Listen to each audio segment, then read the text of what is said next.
نہیں ہوتی. یہ تو بات سمجھ میں آ گئی کہ دنیا گول ہے، اور دنیا گول ہے تو اس کے بیچ میں خانہ کعبہ ہے. یہ بات یہاں پہ ختم نہیں ہوتی.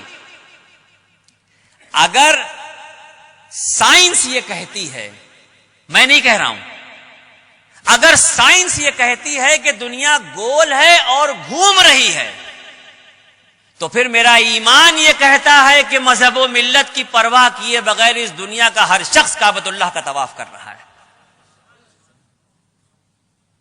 اگر سائنس یہ کہہ رہی ہے کہ دنیا گول ہے اور گھوم رہی ہے، تو پھر میرا ایمان یہ کہتا ہے کہ اس دنیا پہ مذہب و ملت کی پرواہ کیے بغیر کسی بھی مذہب کا شخص ہو، ہر شخص جانے میں یا انجانے میں کعبۃ اللہ کا طواف کر رہا ہے. یہ اس کی عظمتیں ہیں، یہ اس کی برکتیں ہیں.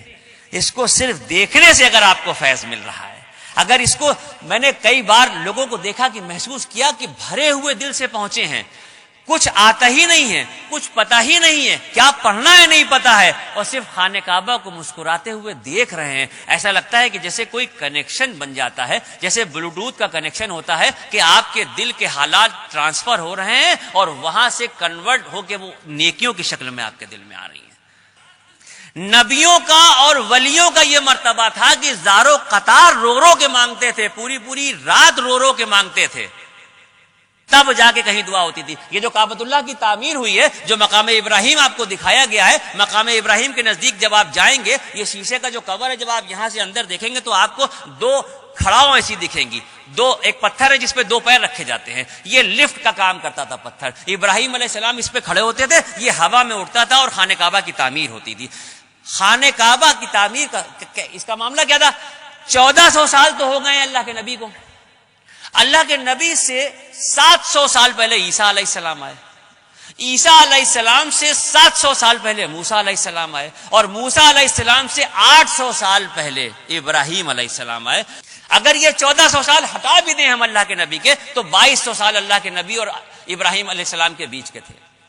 ابراہیم علیہ السلام جب خانہ کعبہ کی تعمیر کر رہے تھے تو تعمیر کرتے جاتے تھے اور ایک دعا مانگتے جاتے تھے. اور وہ دعا کیا ہوتی تھی؟ وہ دعا کرتے تھے کہ اے اللہ، میرے خاندان سے، میرے گھرانے سے، میرے اپنے خون سے کسی ایک ایسے ہادی برحق کو بھیج جو تیرے کلام کے الفاظ تیرے بندوں کو پڑھ کے سنائے. ابراہیم علیہ السلام یہ بھی تو کہہ سکتے تھے کہ اے اللہ، مجھے اپنا آخری نبی بنا دے اور قرآن کا نزول مجھ پہ کر دے.